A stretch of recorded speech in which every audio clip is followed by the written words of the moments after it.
Et nous restons à Dubaï où notre envoyé spécial sur place, Khadija Ihsan, revient sur les temps forts du premier jour. Écoutons.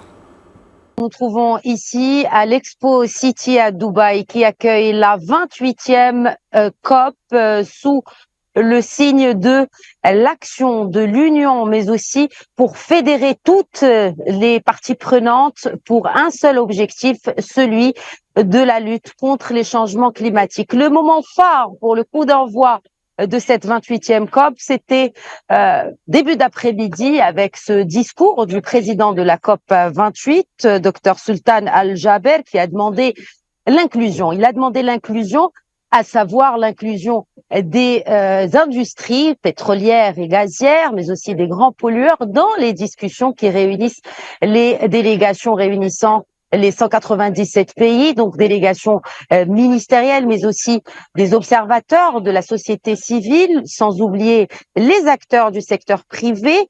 On appelle à la flexibilité, on appelle aussi à une approche proactive, donc pour inclure toutes les parties prenantes, y compris les pollueurs.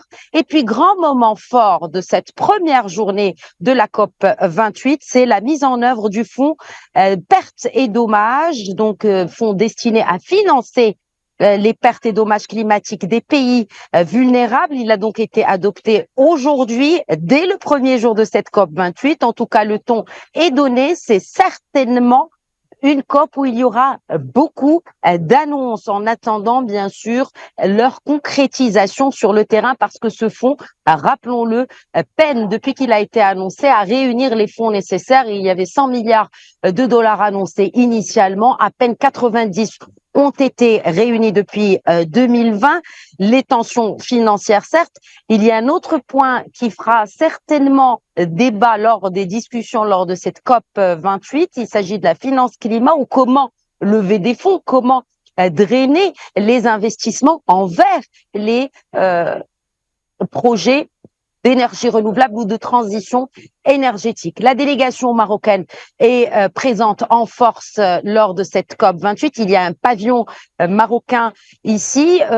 Bien évidemment, il y aura aussi des side events qui seront organisés par toutes les parties de cette délégation, soit-elle ministérielle, à savoir le ministère de la Transition énergétique et du Développement durable. D'ailleurs, la ministre a assisté à la séance d'ouverture aujourd'hui, la ministre de la Transition énergétique et du Développement durable. Il y a également des sessions qui seront organisées par le ministère de l'Intérieur, mais aussi des institutions publiques telles que Mazen et Irezen, sans oublier le groupe OICP. Il y a aussi la CGM, le patronat, qui participera à travers une des sessions. En tout cas, il est sûr que beaucoup d'annonces sont attendues aussi du côté marocain.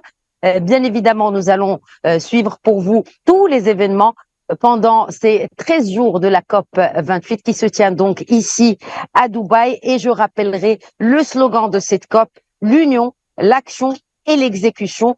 Rappelons aussi que cette COP se tient dans un contexte international compliqué où le multilatéralisme vit des heures sombres. Donc, il s'agit aussi de donner espoir en ce multilatéralisme. Voilà, c'était cette